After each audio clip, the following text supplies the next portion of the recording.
This one was taken in 1960. I was 17 and a half and just started as a cadet nurse.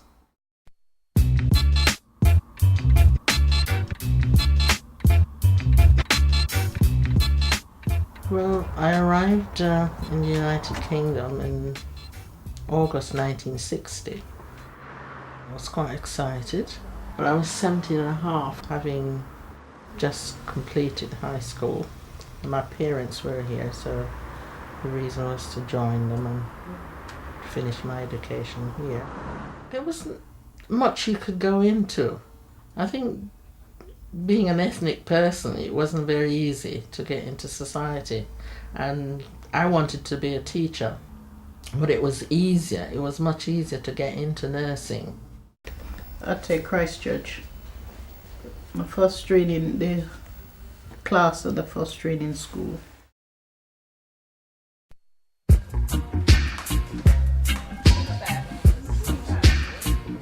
Originally, I was born in Tobago. When I was quite small, after my mother died, we had family in Grenada. It was 1969 when I came to England. I'm the only one who was branched out. Actually, you don't think of anything. You just get into it. You just jump into it.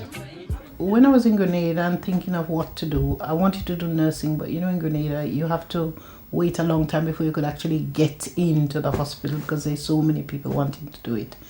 And they were asking from England for people to come to do nursing. So I was actually recruited. So this is my nursing days. Nursing, me dressed up in my uniform, getting ready for work.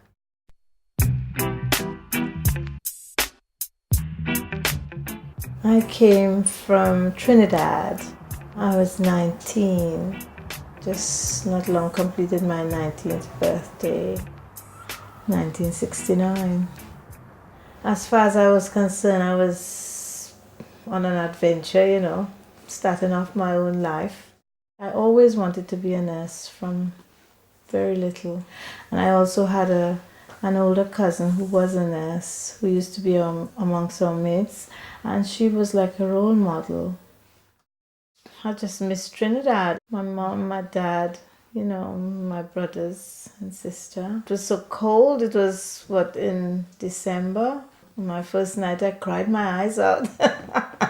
All I wanted to do was to finish my nursing and go back home. But of course that didn't happen. I really didn't have any idea of what England was going to be like, or there wasn't anybody that I knew that was up here who gave me any feedback or anything.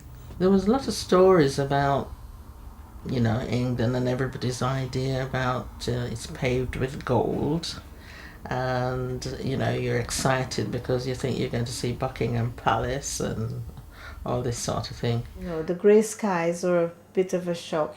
Seeing the steam coming out of the chimneys. The cold and then the snow. I couldn't understand some of the dialect, the way they talk. I didn't, you know, what did you say, you know, several times. You know, and they thought you were stupid then because, you know, I've said so and so, they don't understand me. But it's not because we didn't understand the dialect.